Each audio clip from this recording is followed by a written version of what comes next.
श्रीरामचंद्रम शरणं प्रपद्ये। ओम रामनवमी ठारू 15 दिन पर्यंत भारतर द्वितीय पुरातन लंकापोड़ी यात्रार अयम आरंभ। प्रातः श्रीजीऊंकर स्नानादि नित्यकर्म सरी दिन 11 गोटे मध्य जन्मनीति संपादन होता।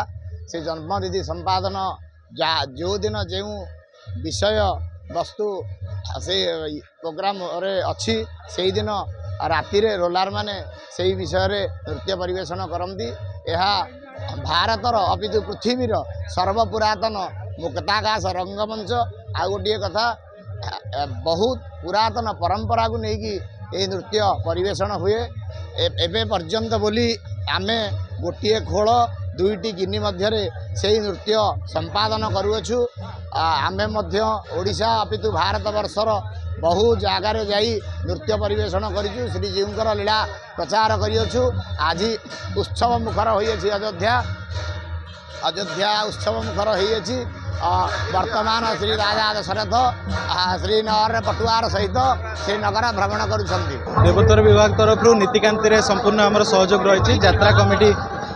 यात्रा कमिटी जो आमर सहयोग कामना कर प्रस्तुत अच्छु एवं आज यात्रा आरंभ होती तो प्रथम सोपान होती एवं आशा करुच्ची कि प्रभु कृपार संपूर्ण भाव में शांतिपूर्ण भाव में संपूर्ण तो यात्रार कलाकार गोटे नृत्य भाव में अच्छी बहुत सुंदर भाव में परिवेषण करुँच।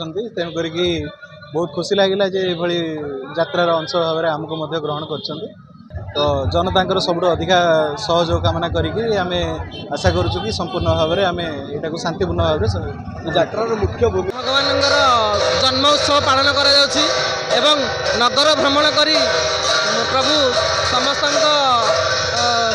द्वार सम्मुख भोग भोग खाऊँच।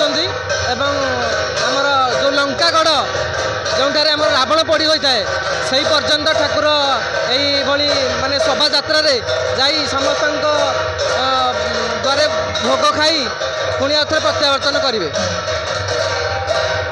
परंपरा तो राजुड़ा अमलू आमर चली आसी 1802 मसीह चली आसी परंपरा जोटा कि सेतबले राजा आमर कृष्णचंद्र देवभंज पीरियड आज पर्यंत अद्यावधि चली रही एवं यही परंपरा को आम बहु पुराना जहाँ परंपरा थिला से अनुसार पालित करा जाउछि।